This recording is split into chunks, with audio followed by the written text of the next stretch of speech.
So very good morning, all of you. Cherished dignitaries on and off the dais, esteemed senior and junior nursing officers, and most valued delegates. We have just went through some slides by Mr. Ram Naresh Yadav to cover the basic life support. And I don't know how much you know about that person. आप राम नरेश जी को कितना जानते हैं मुझे पता नहीं, but मैं आपको बता दूं कि जितना मैं जानता हूं, he is probably the best known person of teaching and training CPR in UP. हमने उनसे अच्छा टीचर CPR कम नहीं देखा है. और this is the reason I have done that CPR provider course for 3 times. मतलब ऐसा नहीं है कि मैं बस आपके सामने बस स्टेज पे भाषण दे रहा हूं. मैं हर 2 साल पर यह कोर्स बिल्कुल शिद्दत के साथ करता भी, टीचिंग के अलावा. और मैंने अपने 4 में से 3 कोर्स वहां किए हैं जहां पे राम नरेश जी वाज इंस्ट्रक्टर, और फिर मेरा इंस्ट्रक्टरशिप भी वहीं से हुआ जहां वो available. So is a wonderful person. और मुझे नहीं लगता है कि यूपी में कोई भी मेडिकल फैटर्निटी, नर्सिंग फैटर्निटी में सीपीआर को उनसे ज्यादा कोई जानता हो. I have never seen anyone. So उनके प्रेजेंटेशन से मेरे प्रेजेंटेशन को कंपेयर भी ना करिएगा. So now slowly we are moving towards the advanced cardiac life support. Basic life support जो है basically that's the foundation of the cardiac resuscitation. BLS के बिना कुछ हो नहीं सकता है.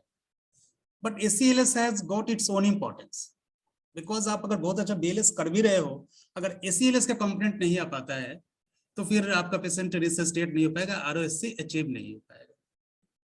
So BLS and ACLS, both components of cardiac resuscitation are equally important. BLS को कभी आप अंडर एस्टिमेट करने की कोशिश ना करें कि ये तो बाय स्टैंडर्ड भी कर लेता है, कोई भी कर लेता है, हम तो चूंकि पढ़े लिखे लोग हैं तो इसलिए हम ACLS ही करेंगे. This is not so. I welcome our CNO madam.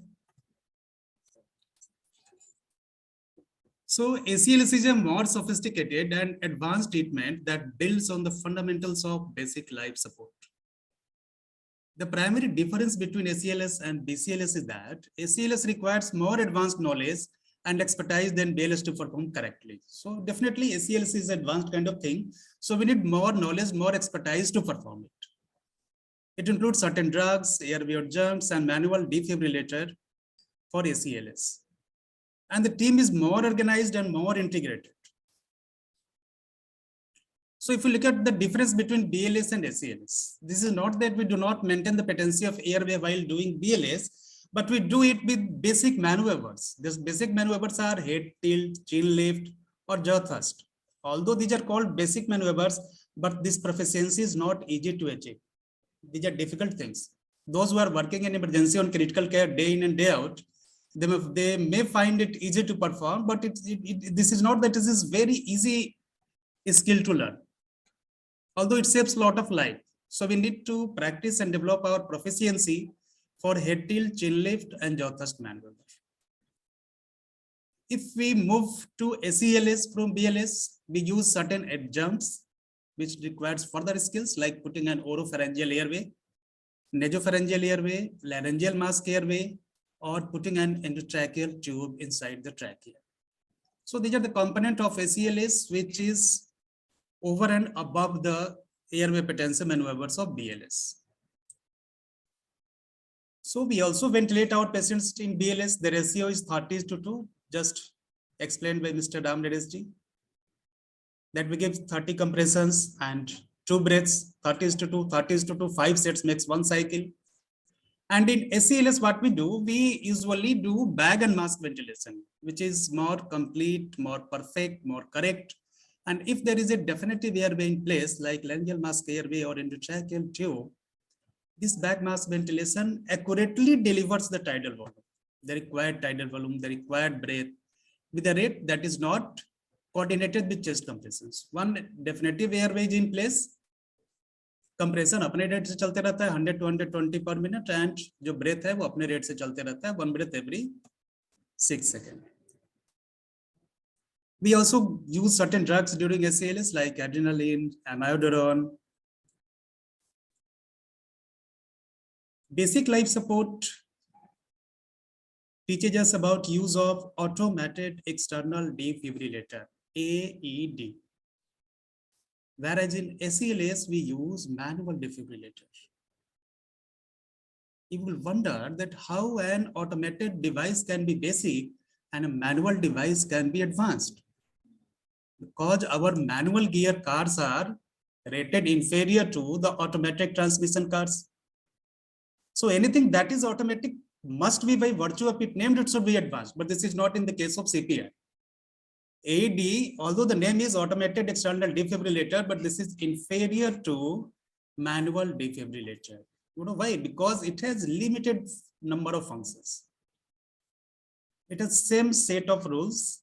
It may commit mistake also. And that mistake is not known to us. AED ने रिदम को केवल रीड किया है, इसने सही किया है या गलत किया है हमें पता नहीं चलता. ये बोलता है कि rhythm is shockable, going to deliver shock, हम लोग सॉक डिलीवर कर देते हैं.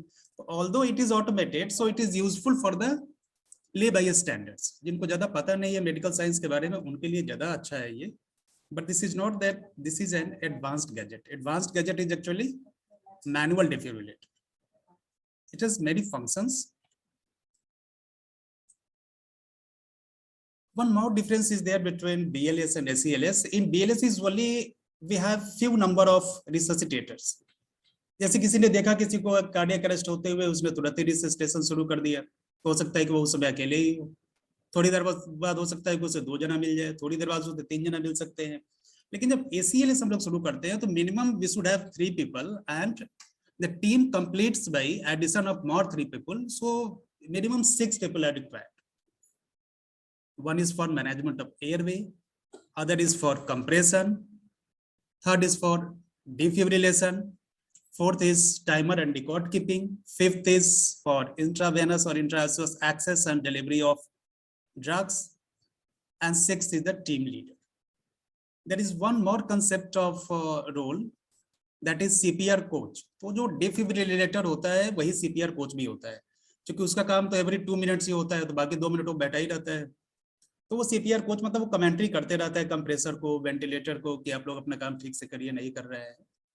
तो all together we need higher number of persons, higher number of teammates to perform ACLS over and above BLS. So in BLS we give 100 to 120 compressions per minute, 30 in the ratio of 30:2. Do you expect there is any change in advanced cardiac life support? Anyone, any student? So in last 5-6 slides we have seen that BLS there is always some addition of new gadget, new drug or new technique when we are performing ACLS beyond BLS. क्या chest compression में भी हम लोग ACLS में कुछ नया करते हैं? जब तो ACLS है तो कुछ कर दे, हम बता दो. वेंटिलेशन और कंप्रेशन का रिलेशन खत्म हो जाएगा. Ventilation will be independent and compression. Yes, I agree. Thank you. So ACLS में ऐसा एग्जैक्टली नहीं है कि जैसे ही आप ACLS अनाउंस कर देते हैं आप रेशियो भूल जाएंगे. हाँ, ये बात है कि ACLS में अगर आपने एंडोट्रैकियल इंट्यूबेशन कर दिया है, लेंजियन मास्क एयरवे ले लिया है, डेफिनेटिव एयरवे आ गया, तो डेफिनेटली आपका दोनों का जो रिदम है वो ब्रेक हो जाएगा. राइट. हमको ध्यान इस बात पे देना है कि अगर CPR में अगर कोई 2 सबसे इंपॉर्टेंट कंपोनेंट हैं तो वन इज चेस्ट कंप्रेशन, जिसके लिए सिर्फ और सिर्फ हमारी जरूरत है, किसी मशीन की जरूरत नहीं है. चेस्ट कंप्रेशन का कोई सब्स्टिट्यूट नहीं, no substitute for chest compression. So even in ACLS don't think much, it is chest compression. So there is no substitute of chest compression, number 1, and there is no substitute of defibrillation. So actually these are 2 components which brings your patient back to the spontaneous circulation. There are only 2 components, chest compressions and defibrillation. अगर rhythm सॉकेबल है और अगर आपने sock नहीं दिया तो पूरे CPR करने का कोई फायदा ही नहीं. और अगर सॉक देने के चक्कर में, ADR देने के चक्कर में, एमाइडोरन देने के चक्कर में, वेंटिलेट करने के चक्कर में, इंटुबेट करने के चक्कर में अगर आपने चेस्ट कंप्रेशन बंद कर दिया तो फिर आपका RVC होने वाला नहीं.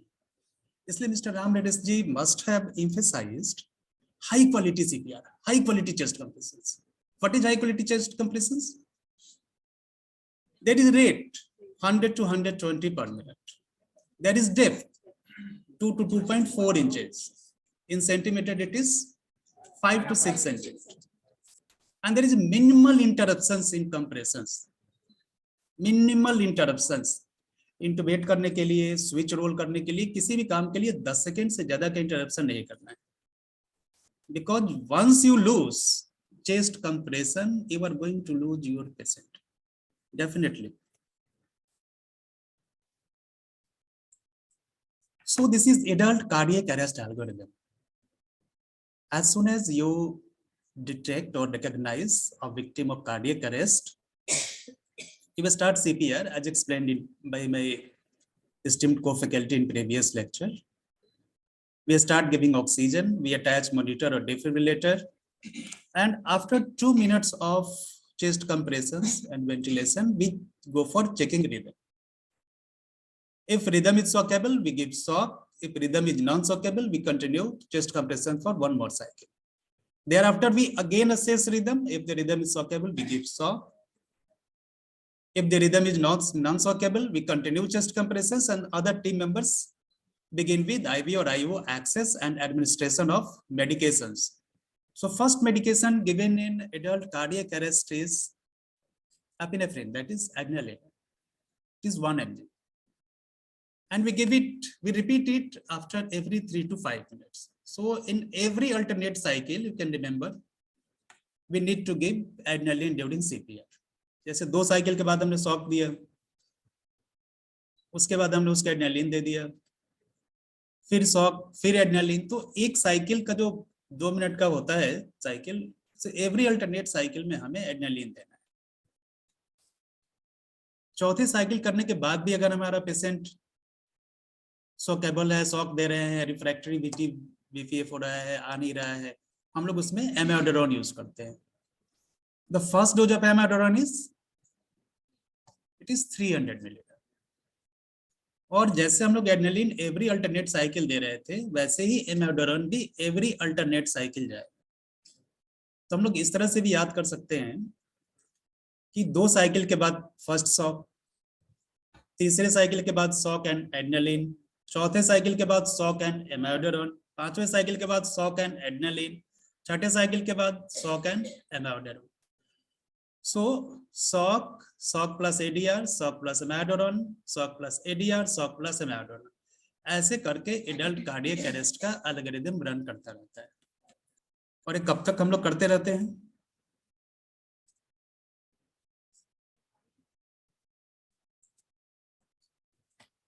बताएंगे. I can understand your enthusiasm, but this is difficult question to answer actually. So if you can see the algorithm again, in case of shockable rhythm, we give shock. Which are shockable rhythms? Shockable rhythms are ventricular tachycardia, that is pulseless. So we label it as PVT, and ventricular fibrillation. So this is not that these rhythms are difficult to identify. मतलब ECG पढ़ना शायद बहुत ही difficult काम है, मैं मानता हूँ. और मैंने भी कई बार कोशिश की, लेकिन हमें भी समझ में, मुझे लगता है कि 5-10% ECG हमें भी समझ में आता है, उससे ज्यादा हमें भी समझ में नहीं आता. पर मैं ये दावे के साथ जरूर कर सकता हूं कि वेंट्रिकुलर टैकिकार्डिया और वेंट्रिकुलर फिब्रिलेशन ये समझना ज्यादा मुश्किल नहीं है. और अमेरिकन हार्ट एसोसिएशन ने शायद इसीलिए इसको सिंप्लीफाई किया है, shockable rhythm and non shockable rhythm. हमें मतलब ही नहीं है डायग्नोसिस.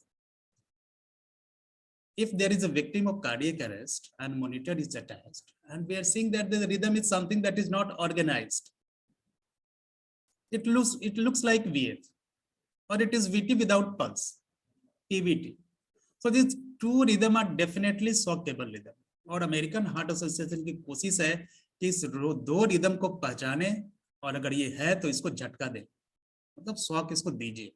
Because chest compressions आप एक important काम कर रहे हैं. The second most important task during CPR is recognition of shockable rhythm and delivery of defibrillator shock. तो हमको जब भी ECG पढ़ना है CPR के रिलेटेड, तो हमको बस मेरा टारगेट यही होना चाहिए, बिल्कुल clear target. Target number 1, we are not going to diagnose ECG, and target number 2, whether it is shockable or non-shockable. अगर ये क्लियर है तो फिर ज्यादा झंझट नहीं।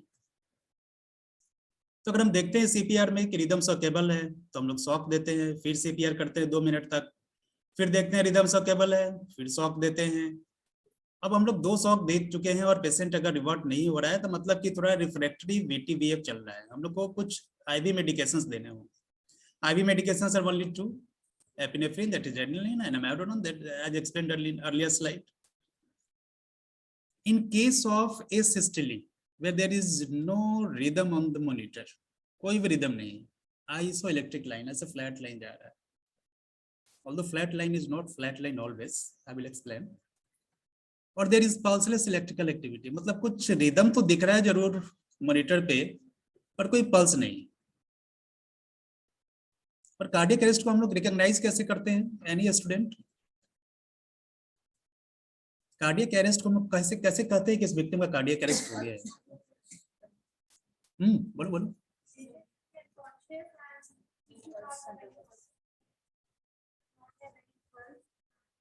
Okay, so there are only 3 components of every answer is correct answer. So there are only 3 components of labeling a patient with cardiac arrest.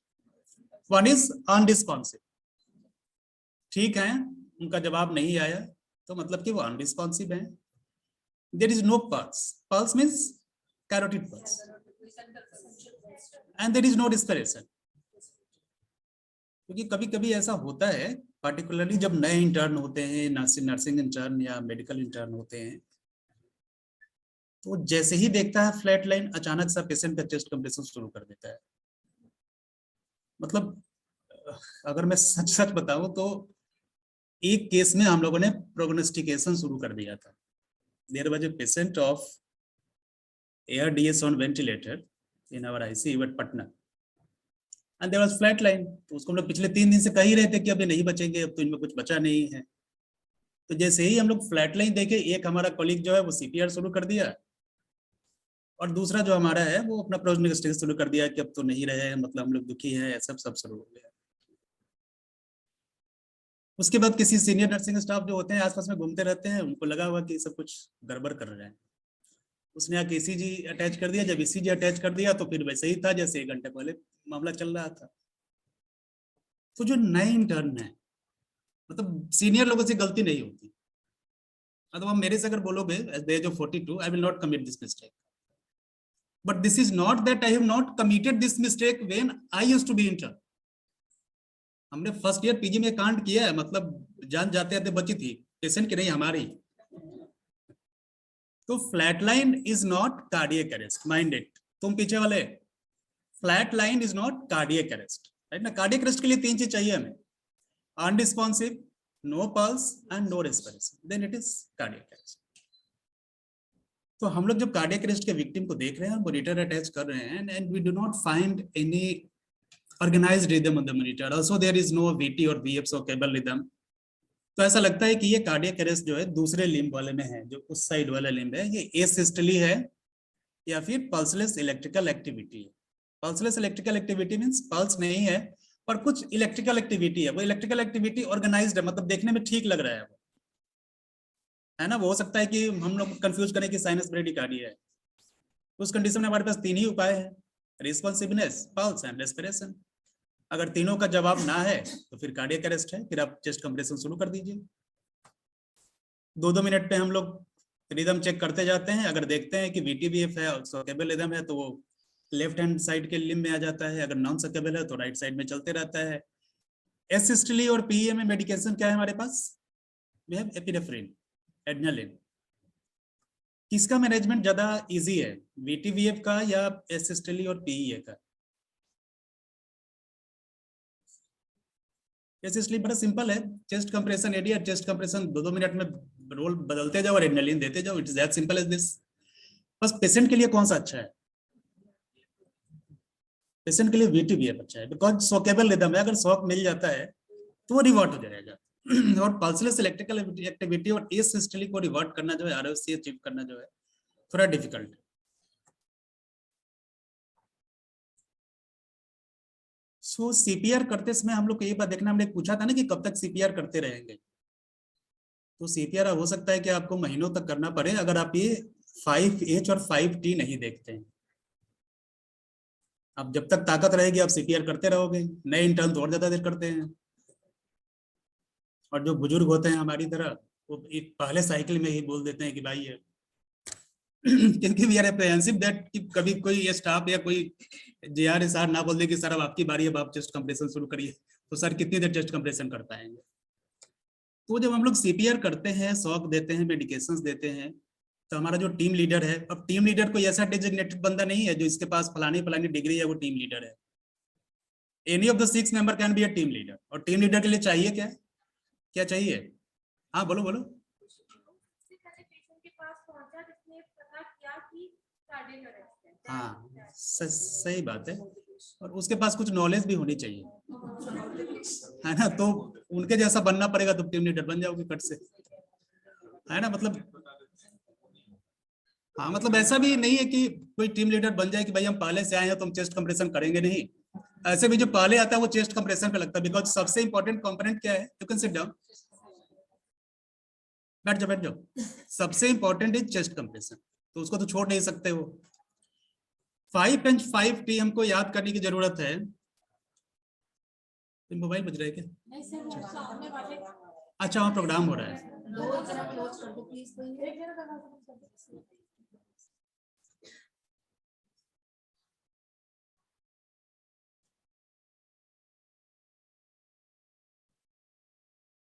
So we need to remember 5H and 5Ts because these are potential reversible causes of cardiac arrest. हम chest compression किए जा रहे हैं पर हमें पता नहीं कि हमारे पेशेंट का हाइपोक्सिक कार्डियक अरेस्ट हुआ है। हमें नहीं पता है कि ये ट्रॉमा का विक्टिम है और इसका इतना ब्लड लॉस हो गया है कि हाइपोवोलेमिक शॉक में, और शॉक के बाद इसका अरेस्ट हो गया है। एसिडोसिस, जो लोग इमरजेंसी ICU MICU में काम करते हैं उनको पता होगा, ABG फ्रिक्वेंटली देखते होंगे। Potassium is either way lethal for life, इसलिए हम लोग जब रांची मेडिकल कॉलेज में थे तो आपको पोटेशियम कैंपल लेने के लिए आपको जो नर्सिंग इंचार्ज होते थे वार्ड के, उनके चक्कर लगाने पड़ेंगे, आपको कहीं मिलेगा नहीं पोटेशियम रखा हुआ। क्योंकि अगर आप किसी को पोटेशियम दे दे तो उसकी डेथ हो जाएगी। हाइपरकैलेमिया, भाई जो कार्डियक सर्जरी होती है उसमें तो पोटेशियम देके ही हार्ट को मारते हैं, कार्डियोप्लेजिया देते हैं। तो पोटेशियम इज लीथल इधर वे, अगर हाइपरकैलेमिया भी होता है तो it will lead to cardiac arrest, अगर हाइपोकैलेमिया भी होता है तो it will lead to cardiac arrest. Hypothermia हमारे देश में ज्यादा कॉमन नहीं है because we are native of the tropical country, पर जो वेस्टर्न कंट्रीज है, अमेरिकन कंट्रीज है, वहां पे हाइपोथर्मिया बहुत एविडेंट है। और अभी अगर आप लोग को याद होगा, ज्यादा दिन पहले की बात नहीं है, पुरानी इमरजेंसी में 1 या 1.25 साल पहले, इस विंटर के पिछले वाले विंटर में जब काफी कोल्ड हो रहा था, तो एक हमारा होमगार्ड का जो जवान था उसका कार्डियक अरेस्ट हो गया था, इमरजेंसी में आया, हमारे इमो को पता ही नहीं चला कि ठंड लगने से भी हार्ट अटैक कार्डियक अरेस्ट हो सकता है।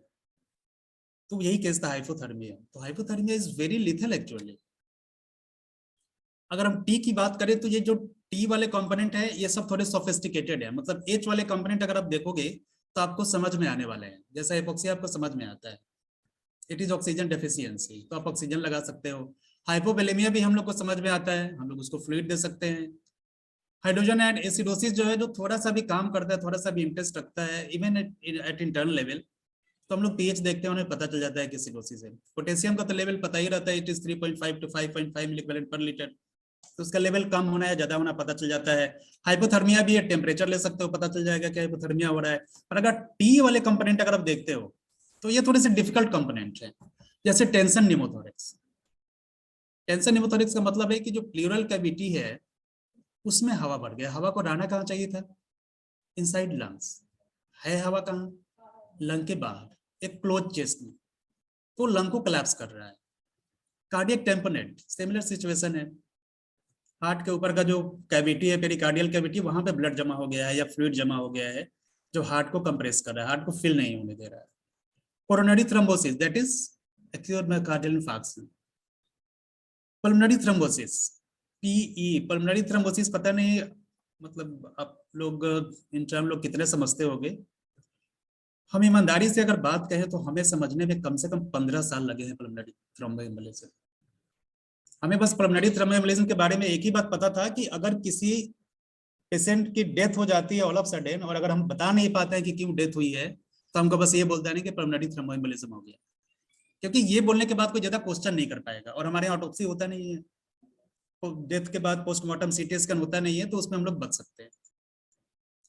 तो जो पल्मोनरी थ्रोम्बोएम्बोलिज्म है बेसिकली ये बहुत कॉमन है हॉस्पिटल्स में, हमें नहीं पता था कि इतना कॉमन होता होगा।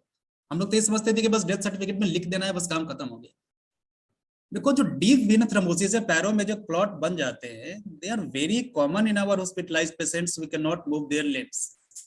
तो बेड पे पड़े पड़े क्या होता है कि उनका जो जो डीप वेन्स होते हैं पैर में, उसमें थ्रम्बस बनता है, और फिर वो एम्बोलाइज होकर अचानक से जाता है और पल्मोनरी एम्बोलिज्म करा देता है। और कई बार तो हम लोगों ने देखा है कि पेशेंट एकदम बिल्कुल अब डिस्चार्ज होने वाला है, घर वालों से बातचीत हो गई कि बाद डिस्चार्ज आपका हो जाएगा, आप लोगों ने भी देखा होगा definitely.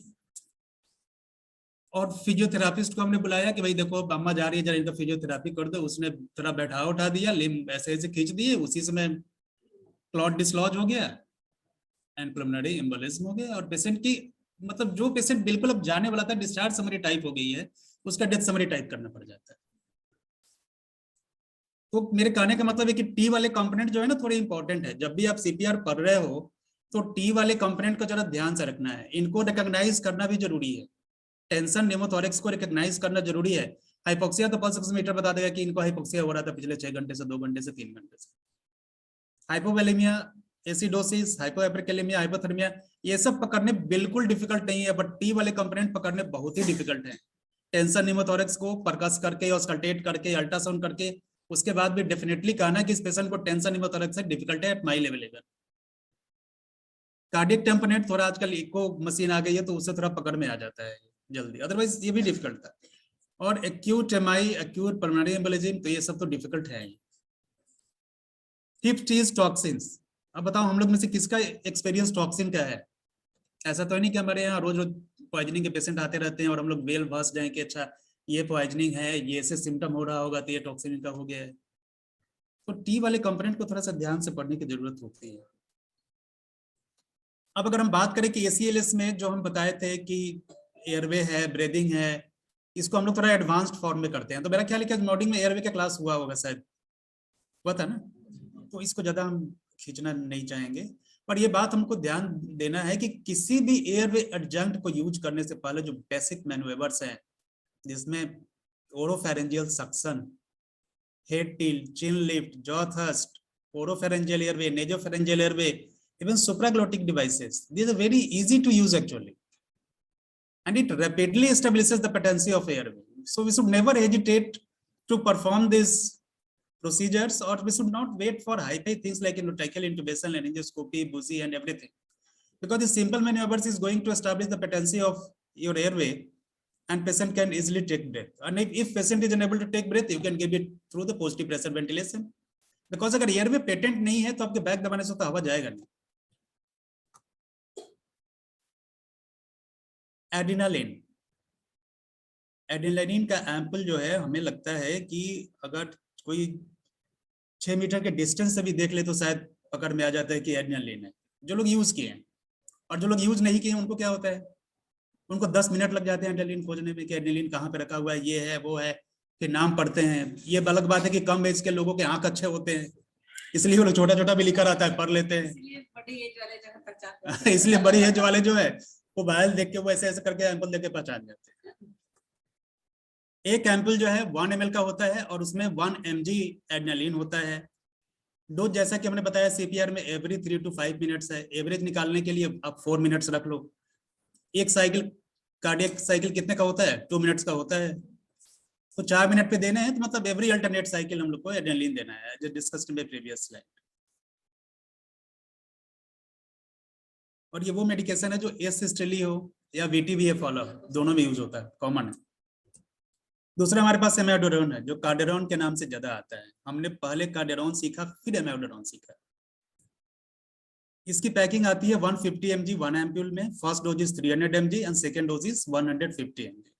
Timing is every 3 to 5 minutes, average 4 minutes and can be given in alternate cycle, जैसा हम पहले डिस्कस कर चुके हैं। Shock shock, shock ADR, shock amiodarone, shock ADR, shock amiodarone. Cordarone देने से बेसिकली क्या होता है ना कि जो हम लोग सॉक देते हैं, मेन ट्रीटमेंट तो हमारा वही है, उसकी थोड़ी सेंसिटिविटी बढ़ जाती है, मतलब उसके थोड़े सक्सेसफुल होने के चांसेस बढ़ जाते हैं कार्डेरॉन देने से।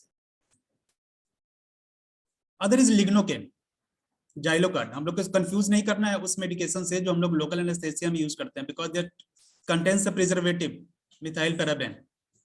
तो हम लोग को देखना है कि ये प्लेन लिग्नोकेन होना चाहिए। 2% सप्लाई होता है, 50 ml का वायल होता है। डोज इज 1 to 1.5 mg पर केजी फर्स्ट डोज है, second dose is half to the initial dose. ये भी एमेडोन के बदले में देते हैं, तो 3 to 5 मिनट्स देंगे every 4 minute. Now defibrillation, this is the magic machine actually.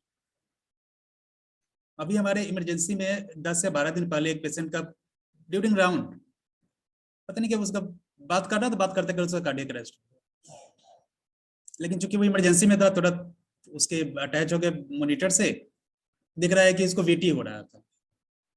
एक शॉक मिला, उसमें रिवर्ट नहीं हुआ, दूसरे शॉक में रिवर्ट हो गया। इज कॉन्शियस ओरिएंटेड, अभी भी है हमारे यहाँ।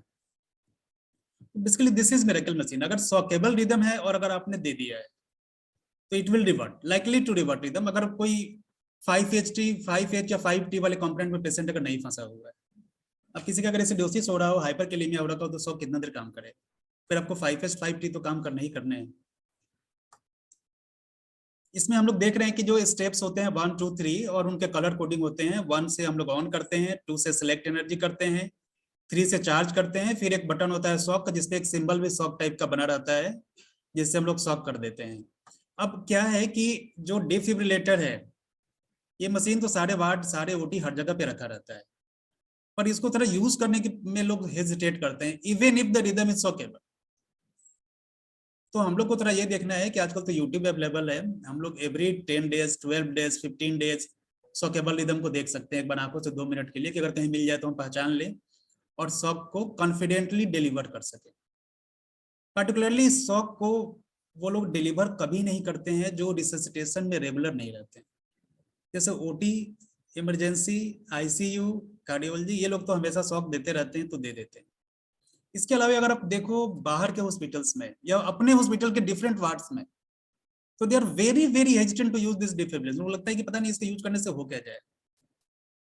तो कहने का मतलब है कि किसी भी गजट को, किसी भी मशीन को यूज करने के लिए थोड़ा सा हम लोग को जानकारी चाहिए, और जानकारी जब हो जाएगी तो फिर कॉन्फिडेंस आ जाएगा। और कॉन्फिडेंस के मेंटेन करने के लिए क्या जरूरत है कि आप डमी केसेस रोज जो मतलब कम से कम 2 वीक 3 वीक्स में यूट्यूब पे देखते रहें, तो उससे थोड़ा हम ओरिएंटेड रहेंगे, कॉन्फिडेंट रहेंगे। इसमें एक बात आती है कि कितने एनर्जी का शॉक देना चाहिए। जितना मैक्सिमम है उतना दे दो, ये भी क्लियर कर दिया है HACA ने, ज्यादा झंझट नहीं है। बाइफेजिक में 200 जूल का होता है मैक्सिमम, और मोनोफेजिक में 360। अब तो मोनोफेजिक उतना मिलता नहीं है, बाइफेजिक है 200 जूल, आप 200 जूल दे दीजिए। डिफिब्रिलेटर पैडल्स पे भी चार्जिंग बटन होता है, इस बात का ध्यान रखना है। ऐसा नहीं कि आप चार्जिंग के मूड में अभी हो नहीं और उस बटन को आप दबा दे तो आपके पैडल्स चार्ज हो जाएंगे। और शॉक डिलीवरी के लिए वहां भी बटन होते हैं, पैडल्स पे भी होते हैं और मशीन पे भी होता है। अगर कोई मशीन से ऑपरेट कर रहा है, सिर्फ अगर आप पैडल पकड़े हैं, आपको सिर्फ पैडल पकड़ने हैं, बाकी काम जो डिफिब्रिलेटर मशीन पे खड़ा है वो करेंगे। अगर आप पैडल से खुद करना चाहते हैं तो you can charge and you can deliver shock. इसमें पेडियाट्रिक पैड भी होता है। जितने डिफिब्रिलेटर के पैडल्स होते हैं वो इजीली डिटेचेबल होते हैं। उनमें नीचे से अगर आप देखोगे यहाँ से नहीं कर सकते, हाँ ये है ना, ये डिटैच हो जाएगा, तो उसके नीचे में छोटा सा पैडल होता है। और इसीलिए हमारा जो मैनुअल डिफिब्रिलेटर है एडवांस मशीन है कि इन केस ऑफ नियोनेट और paediatric patients you can select the energy. एड में आप एनर्जी सेलेक्ट नहीं कर सकते हैं। उसमें अटेन्यूएटर होता है तो 200 जूल को 60-70 जूल तक ला देता है, बट एग्जैक्टली 2 जूल पर केजी बॉडी वेट या 4 जूल पर केजी बॉडी वेट वो नहीं ला पाएगा।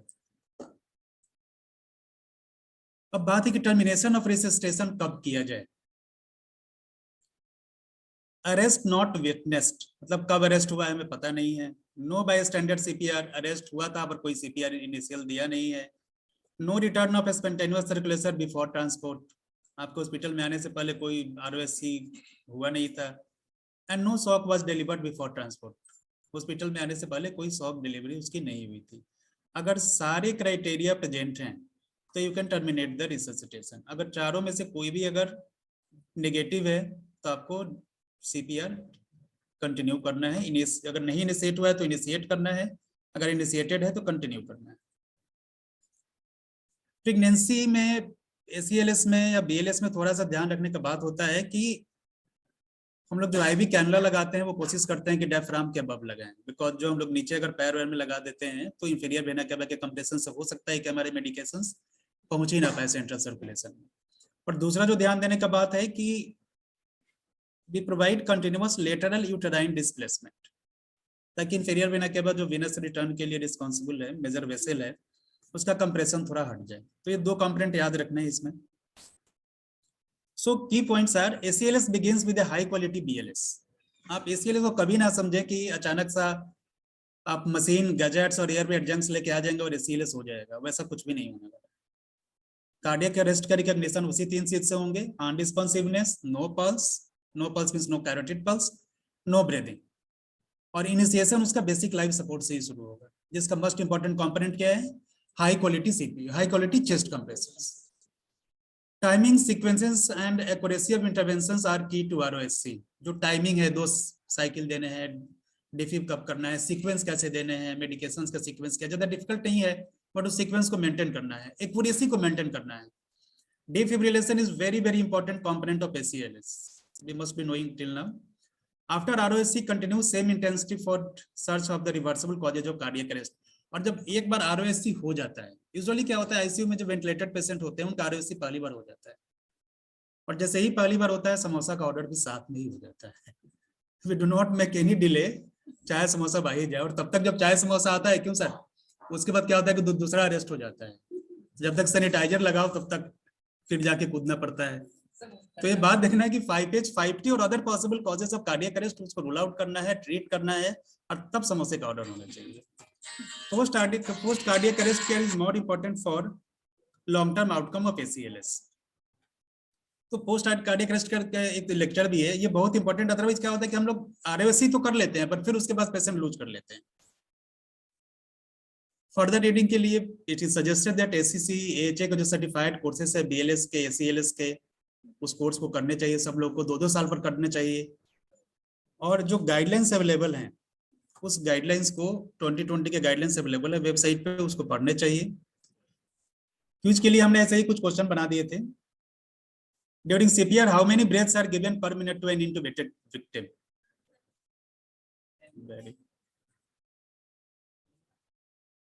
Difference between an AED and a defibrillator?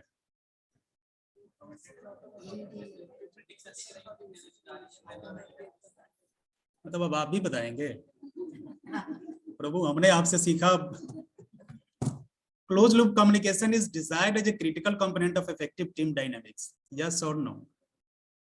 If yes, इसमें डाउट है क्या?